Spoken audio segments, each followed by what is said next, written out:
for me, I just want to help moms conquer the overwhelm, because we are all overwhelmed. Like there's days, and if you're a mom, especially if you're working, a business owner, you feel like you've been busy and you've been spinning your wheels all day and you did all the things, but then at the end of the day, you feel like you got nothing done because you weren't intentional, or you were going through the motions and you were just doing it on automatic, and you don't feel fulfilled. Many people want to navigate life with peace and joy, but struggle to connect to their intuition. They find themselves overwhelmed, burned out, and frustrated.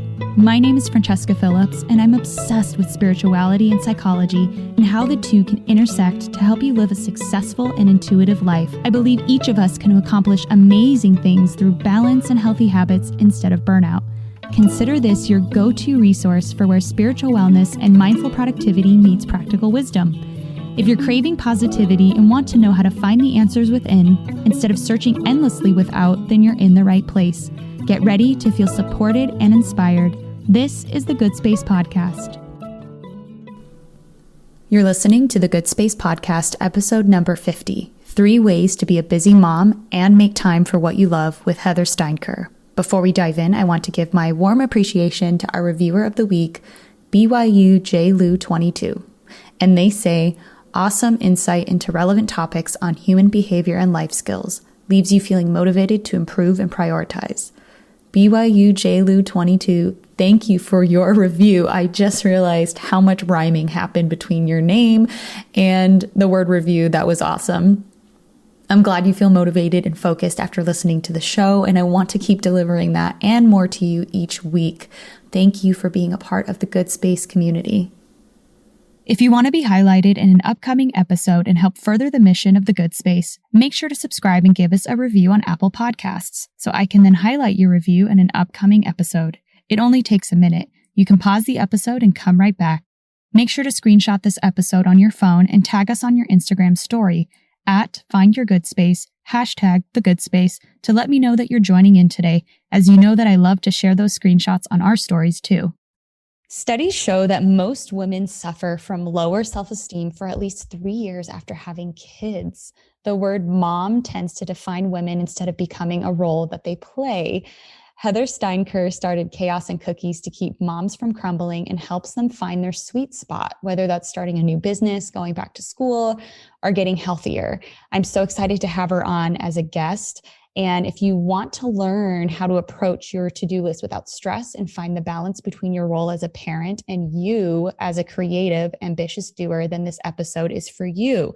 Now, just a little bit about Heather before we welcome her on.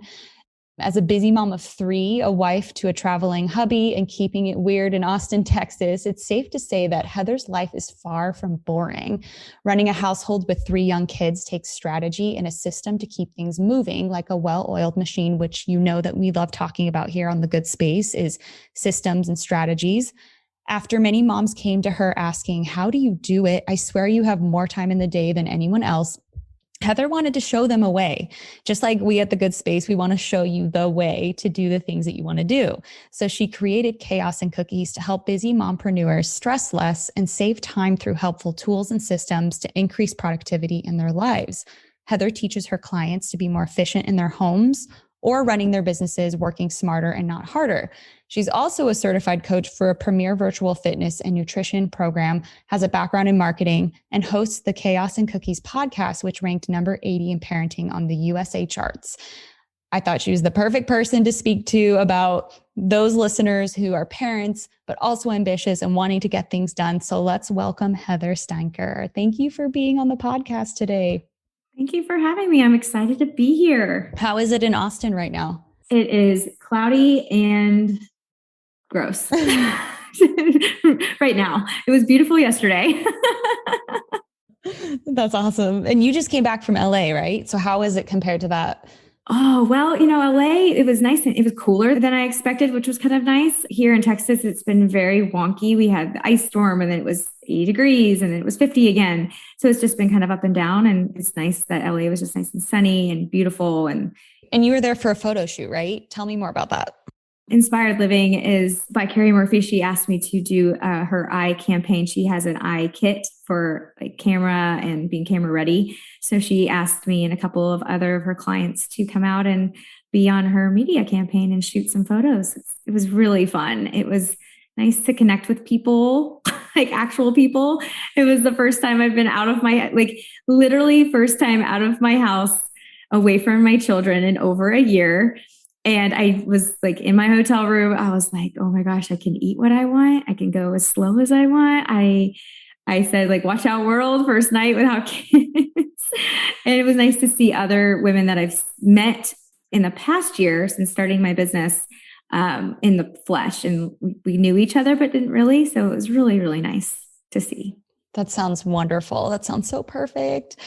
Okay. So I know I gave, somewhat of an intro, but if you were to tell someone about yourself and how you decided to do what you're doing, what would you tell them? So I am considered a simplifier is my word. I try to make things as simple as I can. My brain thinks a little bit differently, functions a little bit differently. It's just I process a lot of things all at once easily.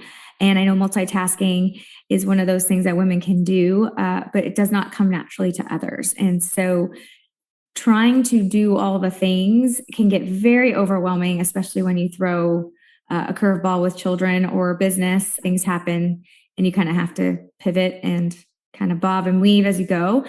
And I just try to make that less overwhelming and have systems in place where if that were to happen, either someone could come in and help, whether that be a babysitter, whether that be your husband or a sister, friend, and make it to where it'll take some stress off of mom while she can go handle what it is that she needs to. Because, consistency is key, and controlling what we can control is really, setting it up for success. I help busy working moms with businesses mostly either learn their systems like Social Media Made Simple, and I break it down for them in bite-sized chunks where it's like, go here, click here. I do a lot of visuals and really break down things like that. And then also on the home space, I have a family playbook where it's literally every detail known to man in a book, where if someone was like, where's the mac and cheese? It's like page 4. It's there. Go find it. Like making people a little bit more self-sufficient while mom can kind of just be like, it's right here. It's all in one place.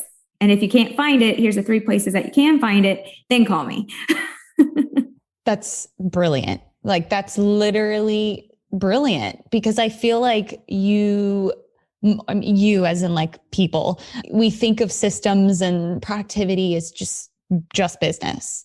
And yet so many different parts of our life still affect the whole, like our home life or our health or other things. And I wouldn't have even thought to organize my home like that. And now you're making me want to do it. Even though I don't have kids yet, I feel like that's still a very smart way to set up the function of your household. Because there's so many times my husband's like, where's this, where that? I'm like the only one that knows where certain things are. And that would be incredible if like I'm on a call and he needs to find something and then we have a way of doing it.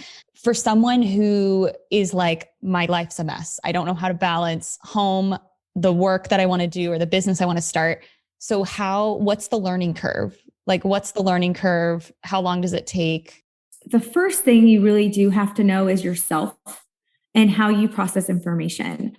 I did this business course and I thought it was crazy the way that they had us start, which was through an Enneagram test and a human design test. And I was like, this is just far out. Like, I don't know how I feel about this, but I did the process. You just kind of trust it when you like jump into a course or something.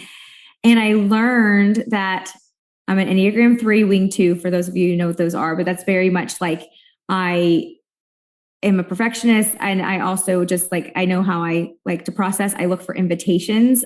I don't take the initiative sometimes. I always look for the invite to make sure, because I'm a people pleaser by nature. I'm a recovering people pleaser for most, because you have to set some boundaries. And then I'm also a projector, which is that human design piece, which is I gain my self-worth, or it fills me up when I help others. And it's something that I did to help them succeed or feel good. Like that's what fuels me and feels good. So there's others that are generators that are like, I have to be generating to feel good. And so there's different levels. So really finding out how you process information and what will work best. So if you are a type A where it's like, I need these things in place and you have a specific way, you need to know that. If you're a type B where you're just like, I don't really care as long as it gets done, to be super sure that that means delegation, because delegating tasks like in your business or even at home, if it's not done the way you like it, are you going to be okay with that? Or is it something where you need to preface it first and then set expectation? And so then it's maybe not done exactly, but it's close enough that you cannot stress and like release it. So that's the first step, is to really understand how you process information and really, really take a really good look about like how you like your space, how you like your home. Because if there's a place for everything, it doesn't belong on the counter, it belongs on this shelf here.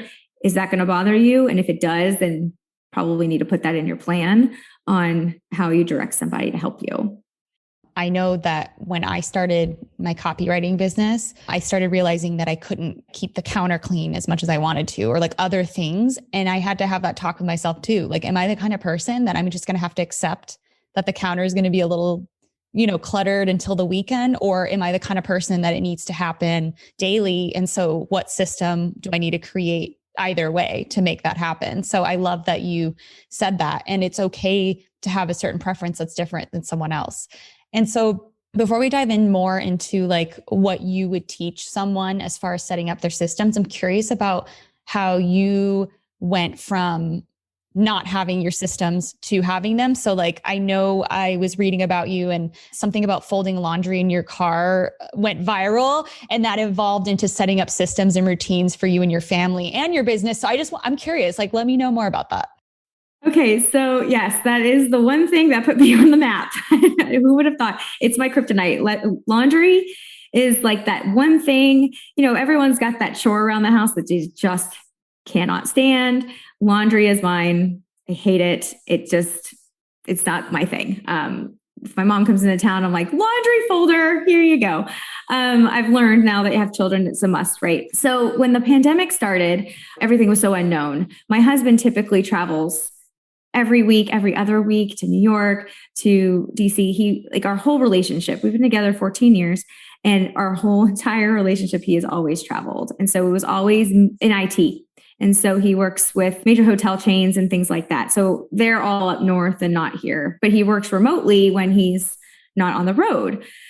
But for me, I never had to really depend on him for anything. It was like, I can't handle your schedule, because sometimes trips would pop up, sometimes trips would get canceled, but I still needed a steady flow, because I like schedule, I like to plan, and I like to know what's ahead so I can adjust. And when pandemic happened, he all of a sudden was home all the time, and it was an adjustment for him, not having a place to go for all those years, even before we met, that he was always on the road, and really shifting. We also had, I'm going to call her a nanny. She didn't raise my children, but she was a pseudo spouse. And it was really because he was gone. I have 3 young kids, and I also have a spinal condition where some days were harder than others. And so I physically couldn't help my kids all the time without being in pain. So I always had someone helping me. So I never relied on him. So when COVID happened, he was home, extra person, things not getting cleaned up the way, like I could wait till he was gone. Oh, his trip's on Tuesday. I just got to make it through. I'll put everything back the way I like it, and everything is well in the world. He'll come home, get messed up for a few days. I can put it back. But then it was like not happening. Then we had to really look at, we don't need the help as much because the kids are home, pandemic, and he was home. So it was like, why is she really here? Because we're not going anywhere. We're not having to drop off, do anything, right? So we didn't have that help. And so, of course, I was very spoiled and just grown accustomed to someone always helping me with my laundry, always helping me maybe meal prep a little bit more, or helping me put the laundry away for the kids. All of a sudden, that wasn't happening. So I have to do it. So I'm like, oh my gosh. And so laundry is my kryptonite. My husband does not touch laundry, still doesn't, of everything that happens. And I had to go pick the kids up from school because they did go back. I had 3 baskets of laundry and I was folding it. And I'm like, oh, I got to stop. I'm finally in the groove, right? Takes me into a space where I'm like, I just got to tackle the laundry. And I was like, now I got to stop and go get them and come back and try to get in the mode again. So I was like, you know what? screw it. I picked up the thing of laundry and I took it to the car and I put it in my front seat because I had to sit in line for 45 minutes. So I wasn't taking a million years to get home from school. And it's like, if I'm going to sit in the car and scroll mindlessly on social, why not sit and do laundry? I'm sitting at home and doing it because you got to stand in one place anyway. My kids are just going to wreck it when they get home and jump on it or distract me. So I sat and I folded laundry. I took a picture of myself and went crazy. A lot of my clients now, all they do is do their laundry in the carpool lane. And it's funny because you can't go into the school. So you pull up, you show them the number, the kid comes out. Two people in the carpool line who would take my number to radio my children out. Is that your laundry, ma'am? I was like, it is. She's like, that's genius. I'm like, well, I have nothing better to do than sit here. So might as well get my laundry done. I have to. It's a small space. And then the next lady or the next guy, it was a guy. And he's like, I got to tell my wife, this is just genius. Cause it's like, well, now it's done. I can go home and just put it away. So, or give it to my children to go put it away while they go put their stuff up. So it became a process where that's what I do. Wow. That's incredible. You weren't even trying. You're just like, hey, this is me in this moment. And it naturally happened. And so what happened from there? Like, was that the seed for what you're doing now? Or did you try to figure out other systems? Yeah. So for instance, like the paper thing that you had discussed with the piles, right? We all have piles of paper. My kids, when they come home, we moved in the middle of the pandemic too. So we had a system at our old house and then we have a new one. So it's like trying to, because everything's laid out differently. And they will just plop everything on this countertop. And I'm like, right by the sink, it's going to get wet. I don't know if it's important paper. They literally dump it and walk away. They're young kids too. They're 7, 6, and 4. So they just, and in this house we have hooks. So I'm like, put your thing on the hook. We have like a little checklist. Like when you come in, empty your backpack, put your lunchbox over here, take all of the important paperwork here, and then go hang your crap up. Get it off my floor because I'm tripping over it. So those systems kind of came into play. But the paper pile, when we moved, it's like, I don't want paper piles. So once a week, I go through the paper pile and I use it like trash, artwork that I could like take a picture and kind of make its way to the trash, like at nighttime when the kids aren't watching, bills that maybe need to be got missed. So you make like different hubs and then you kind of clean it up once a week. And so I was just trying to come up with systems that I had to try and keep up with that I typically did, but I had a helping hand and really thought about, okay, if I have to spend my time now doing it because I don't have someone to help, I really need to be creative. Like laundry day looks like this day looks like that, and really plan it out and sticking with it.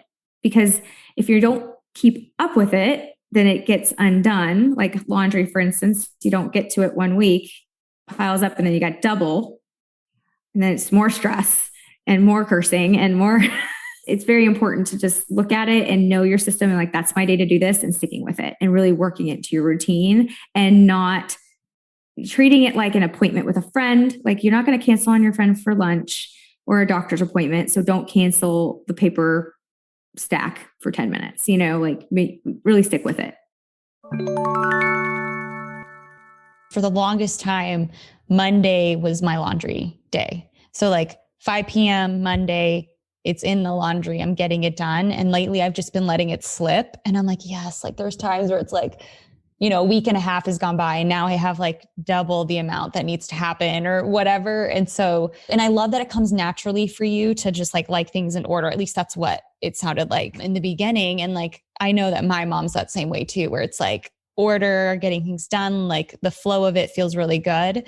So for people who maybe that's not natural for, would you say that it's more like, okay, think of the benefit of if you did keep this up and then make it into a habit and then it becomes effortless? Or like, what do you say to those people where it's not as natural or rewarding initially? It comes second nature when we live in our homes and what we do. We don't think about it. We just do. So really taking a step back and looking at literally what we do as a habit. Like, what do you do when you wake up? And what is it that you maybe want to change? So maybe if it's like, I want to start making my bed every day. Okay, we need to make that into our schedule and then kind of create that habit and really look at what you do throughout the day, what's important or what can give, or what takes you longer. For me, I place things in the house and it drives my husband crazy. He's like, you just leave everything around. I'm like, no, there's a reason why I put it there. Like I'm creating a pile for myself because in this direction, because when I go back to my room, I can grab it as I go because it's a visual reminder that the stuff goes there because I'm lazy and I'm not going to go back and forth until I'm like done with my space. Like I'm done with what I'm doing because why go? And I'm like, oh, so I put things there. Or if I know the kids, it's all the kids stuff. I put it in the pile so it's on the way to their rooms. And so trying to be strategic, but knowing exactly what you do throughout your day and writing it down. Like how much time am I spending on social media? How much time am I spending on my emails? Or am I in and out of my email all day? Is there a busier time that you're getting them where you can just focus on that and then check it in the afternoon so you're not getting distracted by like a shiny object syndrome, or maybe it's like one of your email, like maybe it's an email that has like a cool newsletter that you didn't need to read and you get sucked in. And then you're going down the rabbit hole of all these things and you're losing time. So really logging what you're doing, how long it takes you to cook, how are you cooking, and being very just elementary about it. And then looking at the gaps, looking at like, where can I make improvements? Like, did I really need to do that? And I would log it for a week and see what you're doing every day, all day. And something like, oh, why am I doing that every day? I could just do it once or twice a week. Now you're going to free up that space. And now you can kind of go make time for you or go make time to do something else and move some things around because you do things like you could probably consolidate a bunch. Consolidation is key. I did something like that for my business and copywriting. And the minute I tracked how long things took, I feel like everything started just like flowing better. I love hearing that it's the same kind of concept just for even home life or anything like that, where knowing how long it takes, sometimes you're shocked that it takes less time than you thought. Sometimes it's shocking how much time things take. And so having that awareness and even doing it for a week, that's like, to me, that's so easy. So yeah. And I think setting a timer for yourself, like for instance, our children, like I didn't really think about it until my husband was home for a year on how long dinner time could take with 3 younger kids.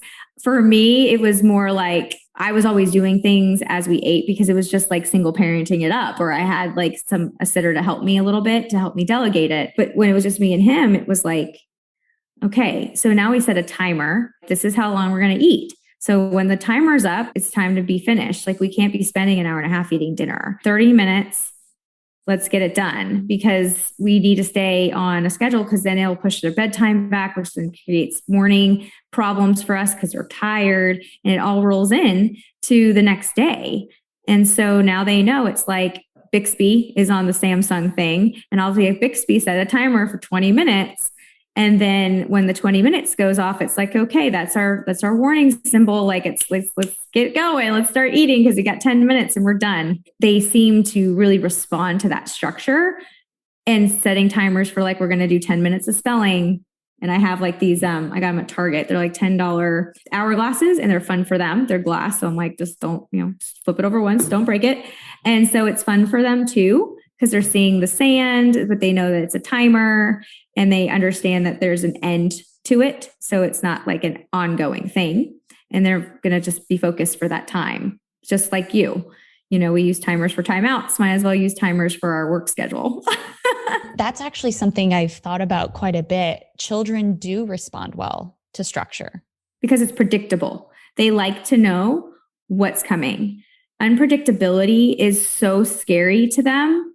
And that's why I have the playbook, and it's morbid and terrible, the reason why I thought of it, but it's so relevant to a lot of my clients or people that find it because it's after something has happened that they're like, I could have used that. And for me, so when my husband travels, I go to the dark space of what if his plane crashes? What if he gets hit by a bus? What if, he gets mugged in New York? Like whatever. But for me, he's our breadwinner. The financial piece for me is very like, what happens if, right? I just know that would be a struggle for me. And then with like a tragedy or something on top of that, and top of kids, all the things, it's very overwhelming. And I know it's like ridiculous to think that way sometimes. So I wanted to create a system where anything that I didn't know or anything that someone would need to know if something were to happen to keep my kids functioning as normal as possible, because it's not a normal situation. So being able to really plan for everything, like knowing where the t-shirts are, what drawer it's in, and what they need to wear each day, where they can drop off, where they can pick up, acceptable behavior if they're dropping them off at maybe they're going to martial arts. Well, like my daughter would say she didn't want to do it and act sad. That's all a game. They will also capitalize on it. Kids are very smart and they will manipulate. And if you write those down, like, no, don't fall for it, this is normal, then it's there for someone to understand it. So then they're not giving in to your child also. And the kid is like also knowing like, okay, mom already prepped her. So they like to know what's coming. I just think if there's a tragedy or if there's a crisis or an emergency, if mom has to go and mom owns all the stuff in her head and it's not written down, one thing is like, if the kids are young and crying and maybe dad doesn't know, or the person doesn't know, they might get overwhelmed. They might want to text mom and be like, hey, they're asking me this, they're asking me that, where do I find it? Mom's stressed out enough dealing with whatever she's doing, or de-stressing. Maybe she's out with her friends, but mom's busy. Getting a ding, ding, ding all the time can stress. If it's about her children, she's going to then go into a different place and be like, did she find it? Did she not find it? Maybe they found it and didn't text her to let her know. And now she's thinking, oh my gosh, they're still looking for this. It's been a long time. Mom brain goes into mode. It's also a peace of mind type of thing. So let mom do what she needs to do. Kids can at least function the way that they kind of do because mom's not there, so they know it'll be a little different, but at least their routine, like their sound machine set to 5, their door is cracked an inch, their door is shut all the way. I mean, there's a lot of little things that go into kids, and you don't think about it because you do it every night. But if you take yourself out of the situation, your kids will scream and cry if maybe their door was left open. I always knew that being a mom is the hardest job ever, but literally what you described to me is what people say to do in businesses. Like successful businesses are if you can take the CEO out of the company and it can still function.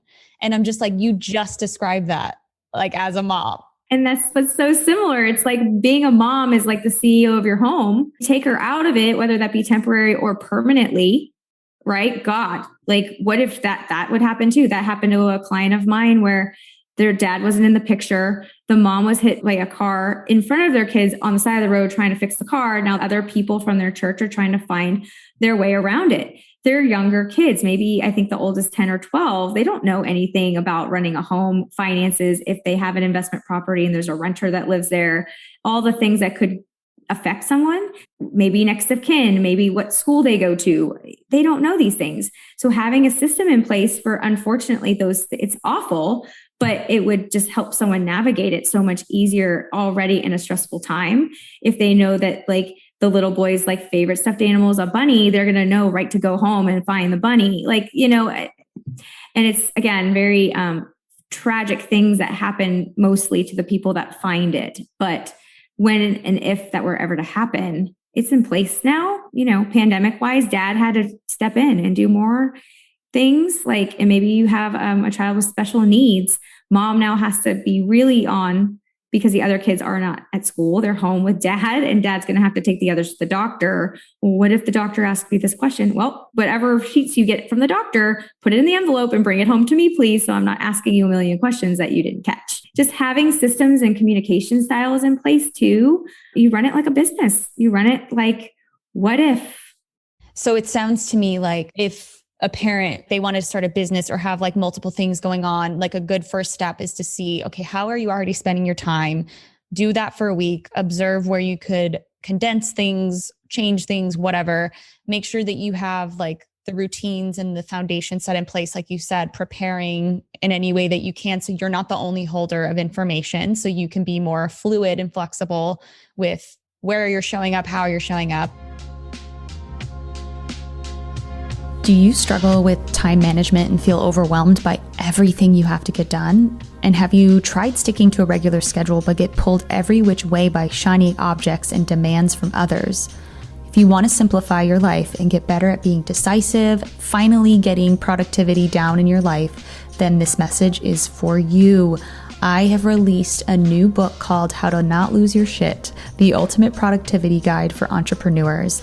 This book gives all the methods that I have taught my private clients, my followers for many years on how to see results in your business and to get more peace in your life. I've had so many entrepreneurs say how overwhelmed they feel and drained and burned out.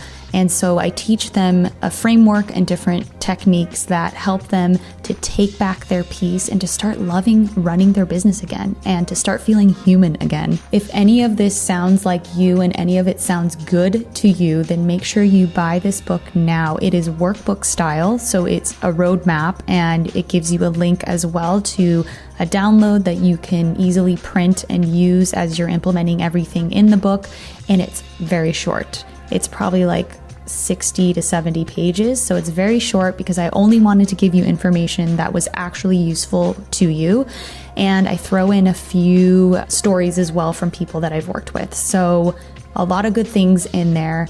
Make sure you buy it now if this sounds like something you need. And if you have any questions, feel free to direct message me or email me. And I hope it helps. I have a follower of the blog who's also turned into a friend, and she's a mother as well. She specifically asked me, hey, I want to hear more stories about mothers who are, running businesses or like creating things that they feel inspired to create. So she wanted to know, how does one do it, especially if hiring help isn't in the budget? And then, of course, the mindset part, getting over the guilt of wanting more, not neglecting the children and their needs or her own needs when you're starting with nothing. And so what would you say to someone like that? With the pandemic, help was not an avenue for a lot of people. We had to get creative. And so setting up after you kind of figure out what your day is looking like, making sure you block off time for your children. If they're coming home from after school, blocking off that time for them and making that a non-negotiable, like this is the time. You don't schedule anything unless it's a super duper like business emergency or something, but you try very hard to stick with that. And you just have to look at your schedule and be like, okay, how is it going to make me feel if I take this hour and do this? Like, am I going to feel really guilty? Because kids need their parents, but they also need to understand that life happens when they're not around. Life happens when they're at school. That was a very, very tricky thing for my kids. Yesterday, my daughter had to come home from school early and I had to move some things around, but she was super excited that I didn't have any calls because she would come home on a half day and she would see me on the phone and I would feel immense guilt for that. But you know what? You should still be in school. Like you shouldn't be coming home at 12 o'clock in the afternoon. Like this is mommy's day to get stuff done and to set the expectations that, mommy has a job, mommy has to work, and then maybe kind of create some way of her or helping her in a way or pulling up a chair and saying, would you like to color and do work with me? So they're spending time. They're also seeing you as a mom work hard. We have to remember that they're in our house for 18 years. And then what? We still have to build what we want to build. We're still people before we became moms. Like we enjoyed going to the movies. We enjoyed the music that we used to listen to. Like that didn't go away, or maybe it's changed a bit, but that still filled us up and we're people. And if we aren't at our best, we cannot be the best for them, the best for our employer, because you'll start maybe getting a little short with your children, or you'll kind of have some mood swings, or maybe you're not eating as well as you should because you're not taking care of yourself. So making sure that you are placing some time in there, whether that's 5 to 10 minutes in the morning of meditation, or I like to take a longer shower. So take a longer shower to have some peace and quiet, things that will make you okay through the day. And also saying no. No is a big, big one. You don't have to say yes to everything. I was at a brilliant event this past year. There was a speaker. She had said that when she stepped into the boardroom, she was representing her company and she's a major music producer. She did set the expectation. My cell phone is on the table because my child is XYZ. If this phone rings and it's them, I will have to pause and take it. And she's like, I don't want to do business with people that don't recognize my values, that I value my family, And if they can't understand that, then they're just not going to be a right fit for me either. So it's kind of getting comfortable with that too, and not just do and neglecting, because that mom guilt's real. They will be banging on my door like, mommy. I'm like, I said 4:00. It's 3:55. I have 5 more minutes. They need to understand. Now, I have young kids. I don't know how old your friends' kids are, but they also are, you're modeling behavior for them too. You have to model that if something's important to you, hard work pays off, and make it a lesson at the same time. You can make it fun. You can incorporate them, have them help you make dinner. Or I would say like multitask, like if there's a spelling test, quiz them while you're making dinner. So they're sitting with you, you're spending time, you're doing the work with them, but you're also cooking at the same time. You can do like how many, maybe math equations while you're like 1 cup, 2 cup. You can kind of get your kids involved, teach them, you're helping them with homework, and you're also cooking dinner for your kids. It's definitely comforting to hear that you can say, okay, this is my window of time, and you need to like understand that. What about if their kids aren't in school yet? Depending on the age, I feel like the age is a big thing. So mine are first grade, kindergarten, and preschool. So luckily they are in school. I had to do a week of virtual learning with my daughter because of the quarantine thing. She didn't know how to unmute and mute on her computer. That was a full-time job just doing that. She would talk to the screen and it was muted. So what I did is I put my laptop next to hers and I put her headphones on so she could do what she needed to do. I was there in case like she would tap my shoulder and like say she needed help. But I was there working while she was doing. So I was still tending to her, but also saying like, I just wasn't taking phone calls. Or I would put on a show, and there's no guilt in putting on a show to buy yourself 30 minutes to do a phone call for work. We are doing what we have to do, screen time and all. It's just a matter of why you're using it. Don't just do it just to do it. I would say like, if there's a show you want to watch, mommy has a call at 3, let's go watch it then and take some time, give them a nice snack. So it's just getting really just intentional with how you're positioning yourself. So if she was in the other room and I'm in my office, that's separation. And if she's younger, she really wants to be with me anyway. So let's figure out a way to get my headphones on so she's not hearing what I'm doing, her headphones on, so you're still working, and then keeping it as an expectation like you're working. School is your job. Like your job in the morning is to get up, get ready for school, go to school, learn, come back, and be a kid. My job is to make sure that you are doing those things. So trying to kind of talk and get on their level a little bit. Meal prepping. I'm going to just make a recommendation of a book just real quick. Cassie Joy Garcia. She's Fed and Fit. There's no plug here. There's nothing here for it, but it's my favorite cookbook. I did not cook. I hate cooking. It's one of those other things I don't like. It's cook once, eat all week. It's amazing. It tells you every type of cooking method, Instapot, stovetop, oven. It gives you 3 main ingredients, 3 main meals, the grocery list, and how to prep in one day. It's like 2 hours. Take a day and prep everything. And then when you go to cook it, it's 20 minutes. I mean, it's the best book. My clients are like, if I don't get anything out of anything, I got the cookbook. It just helps a lot because you want to eat fresh. You can then create like Sundays, 2 hours. I'm doing meal prep. And now everything is kind of taken care of. And I just have to go and make sure that during that time that I've spent or carved out for myself, I'm cooking at that time. I'm helping with homework if I can. Me time, family time, put the cooking in there. So getting creative with resources to make it easier. I do want to ask more about the nitty gritty of like, okay, say, someone listening is like, great, I'm going to do my morning routine. When they're preoccupied or watching a show or whatever, I'm going to work on stuff. So how do you know what's most important to work on? Because if I'm only limited to a certain amount of time, you want to make sure you're hitting the things that actually move the needle forward. So how do you pick that? So every day I look at my calendar before I go to bed, just to make sure I've got like a good idea of what's going on.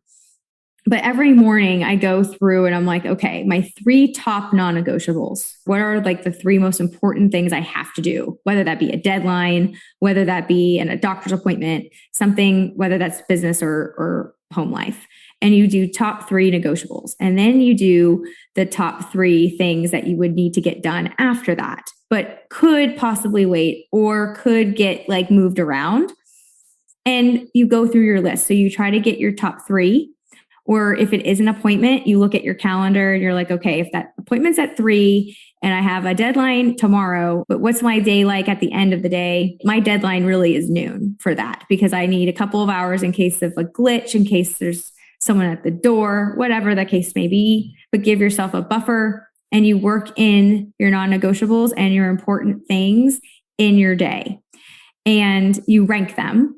So of course, if like the third one doesn't get done, what happens is the next day that gets to the top of the list. So you don't keep pushing it down the way because yes, there might be some really important things for the next day, but you do need to make sure that you get the thing that got pushed off done because it's just going to keep going and then the guilt's going to happen and then you're going to be rushed and then you're going to put something else off. And it's like just a domino effect. Having a piece of paper every day and say top 3 things, like non-negotiable, top 3 things, and then extra. And you just kind of move them up the ladder and check them off the box. And I like paper and pen because it's a physical act of crossing it off. Because if you're physically crossing it off, you're then mentally taking it off of your list as well. And you're able to be like, it's done, release it. Next thing. Another thing that I also say is if it's something visual, I'm a visual person. This is why my daughter came early because I was unpacking boxes I could not stare at.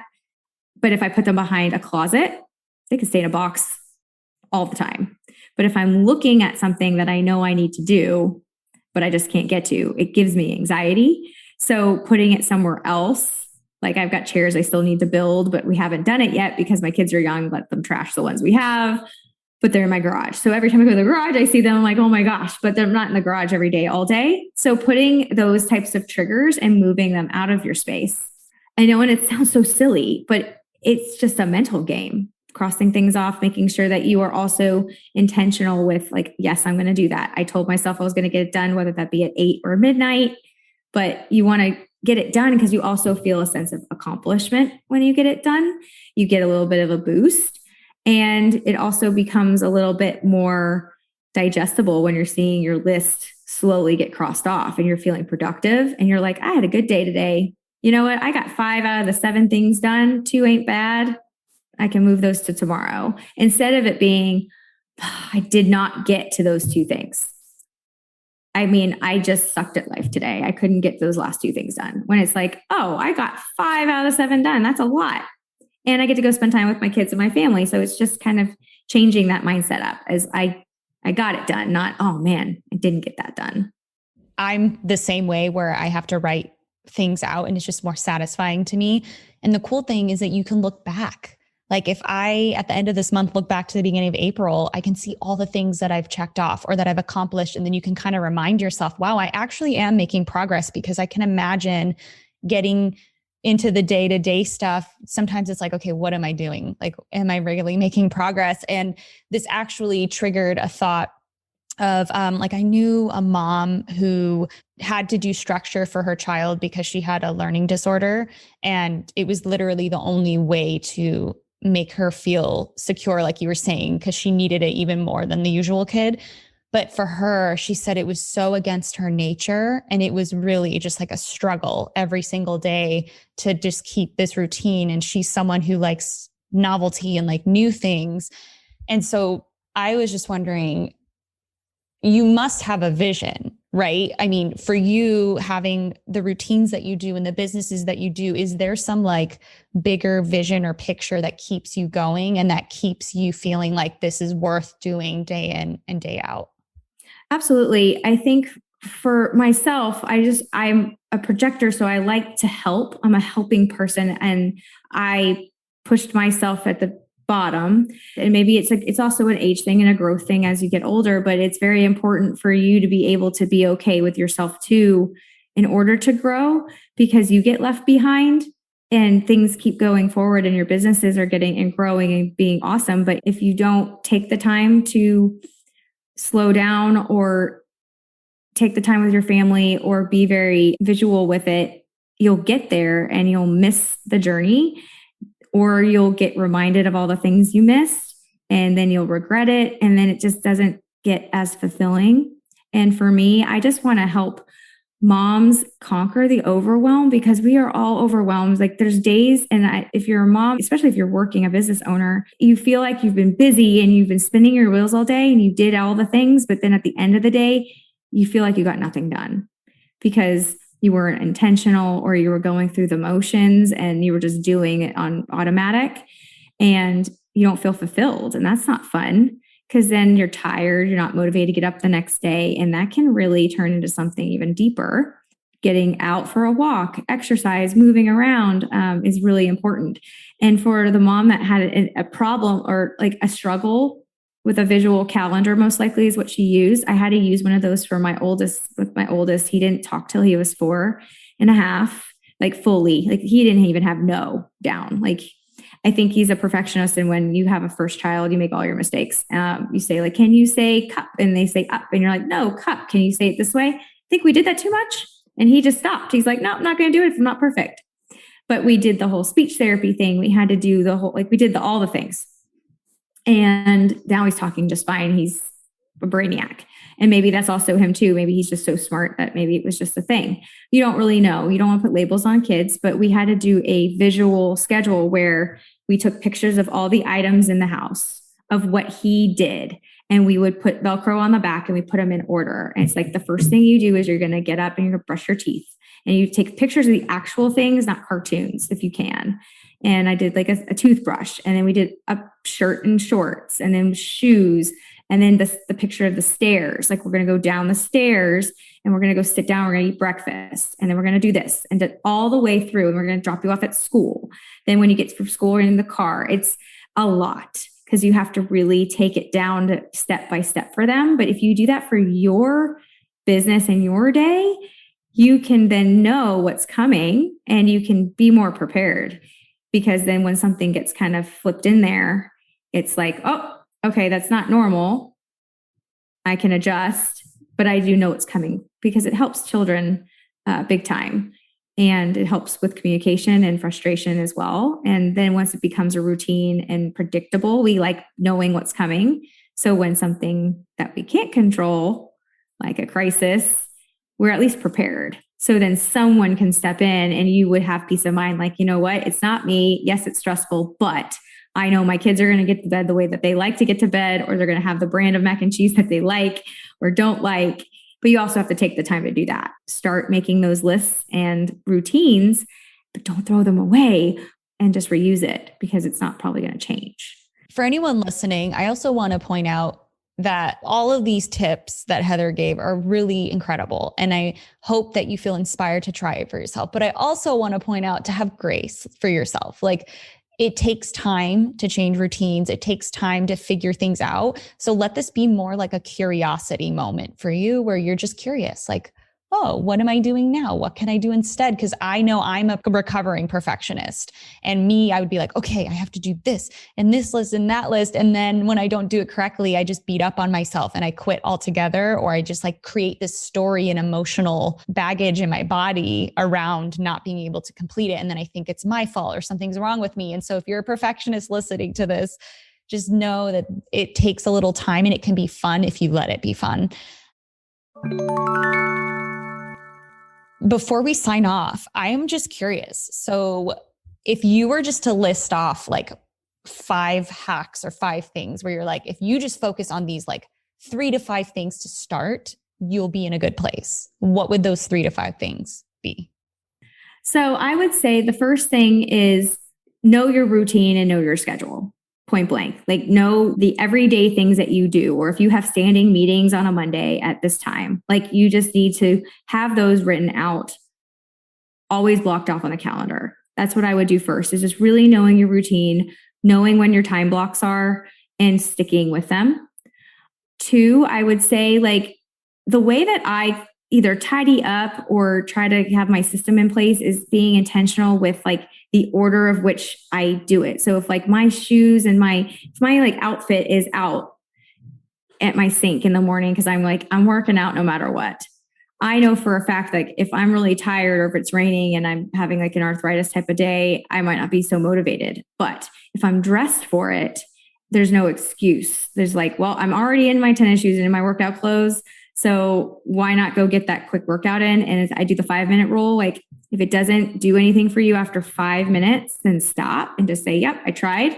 Not for me today. But most likely, if you do 5 minutes of something that you don't really want, it will go into the 10 minutes, 30 minutes, whatever it is that you're going to do. So I would do the 5-minute rule where it's like, let me just start to meal prep for 5 minutes. Yeah, this sounds awful, but let me start. And then once you start, you're like, okay, this isn't so bad. I'm in the groove. So the 5-minute rule is key. Being intentional, like if you know you want to do something, set out the clothes in the morning.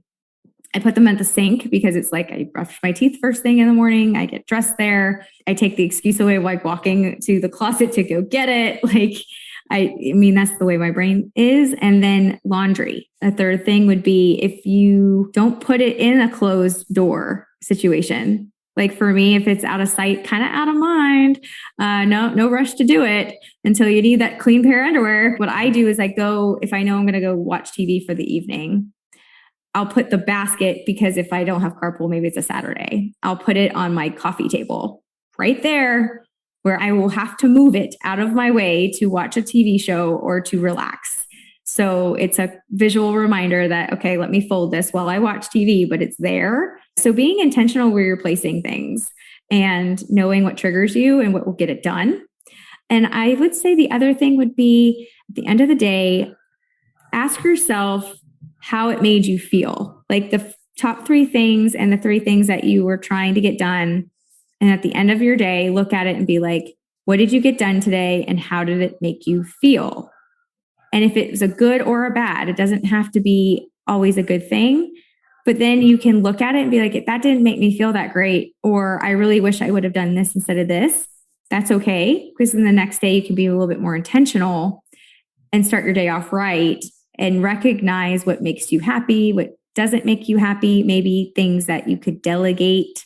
Maybe a cleaning person could come in and help you once a month because you don't have the time, because that'll help you look to see if you have room to delegate or offload. I didn't like meal prepping for a really long time. I hired a culinary student. He was a line cook. He was 19. I paid him $100 in cash. I bought all the stuff. He came in and chopped up the stuff and cooked it because it was cheaper for me to buy it whole than cut up. He wins, I win, we all win. And it was something that I was willing to spend. I don't do that now, but there's always getting creative on trying to find a way to help yourself, making things and placing things in the spots that work well. So you're kind of proactive and not being reactive. Ooh, I love that term, being proactive instead of reactive. It's literally what we share on the Good Space as well, is having that proactive mindset so that you are acting upon the world and it's not acting upon you, because that's the difference between a victim and being in charge of your life. Right. Which is like the chaos control system that I have, because it's like, let's be proactive. I know it's not fun to think about beneficiaries and all the things, but let's not react, because that sucks, because you're already in all this other stuff. Like let's just having a plan in place. And I'm a planner. I love me a good planner, not to the point where it can't change, but it's at least a nice blueprint for you. So it gives some people some guidance. It takes the pressure off of you, especially if you're a mom, because it's all there. And there's things in your head that you don't write down. And I had a client that we were going through her kid's medical information, and he was allergic to nuts. And I was saying, okay, what would happen if this happened? So, okay, these are the signs, like hives, all these things. I said, okay, so what would you do? You get the EpiPen. Okay, where is the EpiPen? Oh, it's in here or here. Okay, how would you use the EpiPen? Oh, I'd probably just tell them this before like I left for the day. I'm like, well, what if you're not there? What if you're lying on the floor unconscious because you slipped and fell and your kid's having a reaction? I don't know. But, maybe you're in the hospital and you can't talk. I mean, COVID, we've learned that, that happens. So what would happen? You could say, read the instructions on the EpiPen. That's good. Or you can just say, this is what you do. Because you have to remember, people are in panic mode. They don't function the same way. Some people thrive and some people just retreat. But having that instruction, because you're not there to tell them, you have to kind of like really plan that out, because at least you know what's going to happen. or you at least went the extra mile to give them the opportunity to be self-sufficient. I feel so pumped after talking to you. So I hope whoever's listening that you do as well. If anyone wants to connect with you further, where can they find you? So I am on social media at Heather Steinker and also at Chaos and Cookies. It's just an N, no and. Chaos and Cookies is more of my home mompreneur, and then my Heather Steinker is more of my health and wellness and like social made simple, like simplifying systems for the solopreneur, where it just breaks down like Flowdesk, for instance, or Instagram. And then Facebook, Heather Steinker, same name, and chaosandcookies.com is my website.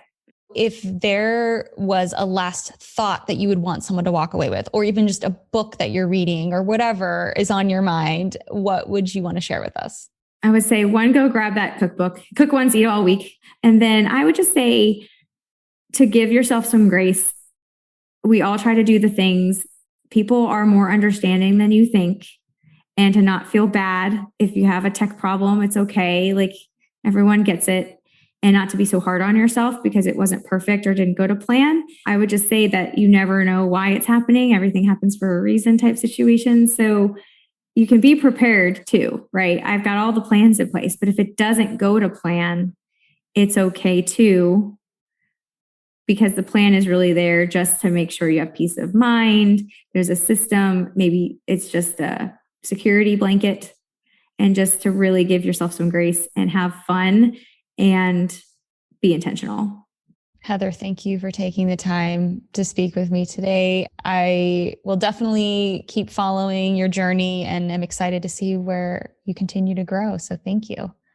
Thank you so much. And I would love to have you on I have Chaos and Cookies podcast. So everyone loves a good system. That's my jam. So I'd love to talk. And yeah, because I think it's just so important to share your skills and your knowledge base, because not everyone thinks like we do.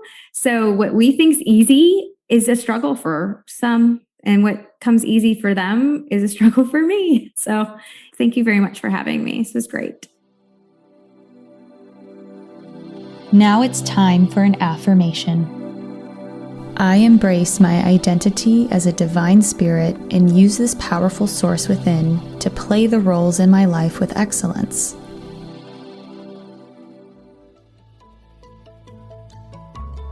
If you found today's tips inspiring or thought-provoking, share it right now on social media and make sure to tag me at Francesca A. Phillips or at Find Your Good Space, and also weigh in the comment section at findyourgoodspace.com. You can find links in the show notes. And if you have a spiritual or mindfulness problem that you want me to unpack on an upcoming The Good Space episode, or an awesome manifesting story you want to share, give my podcast phone line a ring right now at 917-719-0867. Also, don't forget to download my free morning routine guide. It's what helped me reduce my anxiety, increase productivity, and so much more. The link to everything I mentioned is in the show notes. See you soon.